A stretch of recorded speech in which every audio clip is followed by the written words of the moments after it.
Pak Fauzi, kalau kita cermati begitu ya di Amerika Serikat misalnya, the Fed ini kan lebih mengurangi ya penyerapan untuk US Treasury-nya. Sementara kalau di Indonesia ini yang aktif melakukan penyerapan terhadap SBN ini adalah justru Bank Indonesia. Bahkan boleh dikatakan untuk saat ini yang mungkin investor yang paling banyak memiliki SBN adalah Bank Indonesia jika dibandingkan dengan bank lain. Tanggapan Anda terkait dengan hal ini seperti apa, Pak Fauzi? Memang kalau kita melihat Federal Reserve ya, balance sheet-nya itu meledak khususnya setelah COVID ya.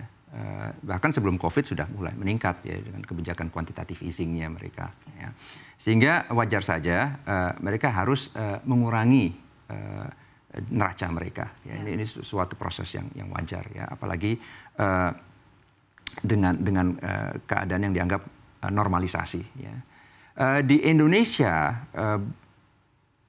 ide Bank Sentral membeli SBN atau SUN yang diterbitkan oleh pemerintah itu ada sewaktu COVID. Ya. Dan ini sesuatu yang dalam keadaan krisis bisa diterima. Ya, karena pada saat itu mungkin bond marketnya, pasar obligasinya itu menciut, investor obligasinya minat untuk memborong obligasi pemerintah itu menciut. Ya. Namun kalau dalam keadaan normal bisa memicu kekhawatiran investor, karena investor dan analis akan mempertanyakan nanti jangan-jangan ya, pemerintah menerbitkan SBN atau SUN dibeli oleh Bank Sentral membelinya dengan mencetak uang gitu ya, dan dampaknya inflatoir gitu ya. Namun kalau kita melihat untuk sementara ini kan inflasi di Indonesia turun ya, bahkan ada cenderung deflasi ya. Sementara kurs rupiahnya memang tertekan, tapi masih dalam batas yang wajar, apalagi rupiah bukan satu-satunya mata uang yang tertekan ya. Berapa minggu terakhir ini. Baik, jadi kalau dibandingkan dengan negara-negara lain ya boleh katakan di tengah situasi yang cukup menantang ini rupiah masih boleh dibilang cukup resilient begitu ya. Relatif resilient ya, tentunya Bank Sentral harus terus memantau intervensi di pasar falas ya, dan ruang untuk memangkas suku bunga juga lebih terbatas sekarang, dan menunggu sampai pasar globalnya itu masuk ke equilibrium baru. Nah, equilibrium baru ini kemungkinan besar akan tercapai setelah 2 April ya, di mana tarif-tarif antar negara ini sudah mulai ditentukan, pasarnya yang tadinya panik sudah mulai reda kepanikannya, sehingga aliran modal akan kembali masuk ke emerging markets, setidaknya masuk ke pasar modal internasional. Baik, Pak Fauzi, mengamati beberapa hari lalu ya, kita lihat IHSG ambruk begitu ya ke zona koreksi. Ini koreksinya cukup dalam, bahkan ini kalau boleh dikatakan koreksi terakhir yang terjadi ini adalah tahun 2020 yang mungkin cukup dalam juga begitu ya. Koreksi kemarin menyentuh level 7%, ini juga mungkin harus kita waspadai dan juga cermati mungkin akan seperti apa dampaknya jika ternyata IHSG terus berada di zona koreksi ya. Tapi yang jadi menarik adalah saat ini begitu pelaku pasar atau mungkin investor ini lebih melirik emas gitu ya, dan juga obligasi jika dibandingkan dengan mungkin berinvestasi di pasar saham. Tanggapan Anda terkait dengan hal ini seperti apa? Artinya kalau kita bicara mengenai masa depan emas dan juga masa depan obligasi ini di tanah air seperti apa sih Pak compare to pasar saham atau saham? Kalau emas ini adalah store of value ya, yang sudah ada sejak ribuan tahun yang lalu ya. Dan kalau kita melihat cadangan devisa juga sebagian dipupuk dalam bentuk emas ya. Namun kalau kita bicara value add ya, nilai emas itu kan hanya naik jika dalam keadaan panik ya.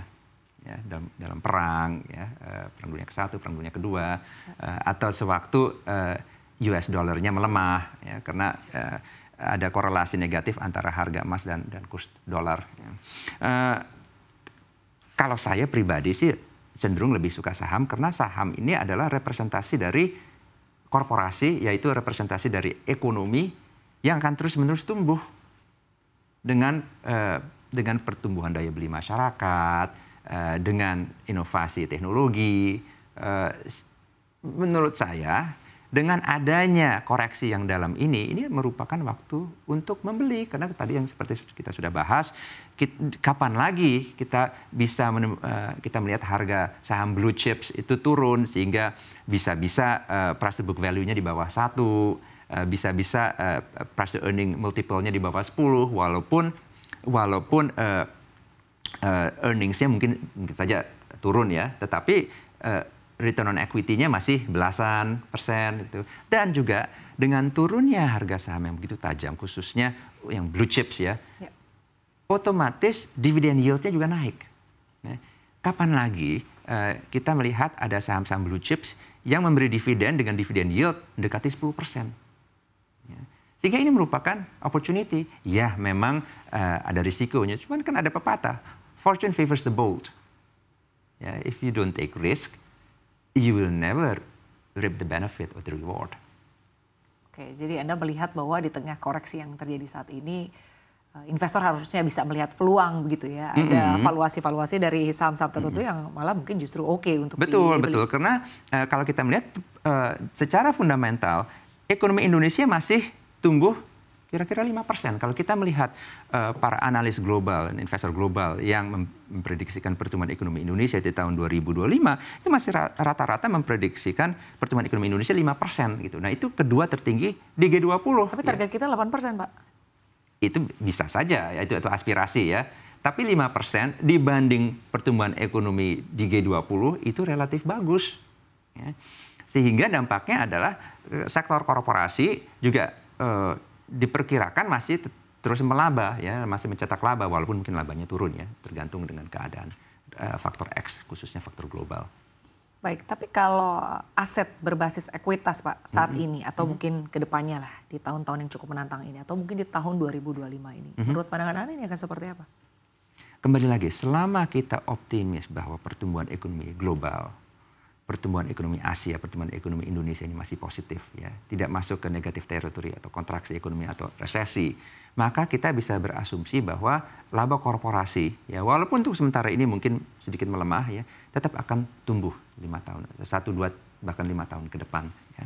Dan kalau laba korporasi tumbuh, otomatis harga sahamnya juga akan naik. Gitu. Nah, sekarang ini adalah momen di mana di banyak pasar saham, harga saham itu di bawah harga fundamentalnya. Ya, artinya itu price to book value-nya itu di bawah 1. Ya. Dan kalau itu jauh di bawah 1, artinya market lagi panik sehingga oversold. Ya. Kelebihan jual, ya, karena lagi panik, ya, sehingga harganya turun di bawah harga ekonominya.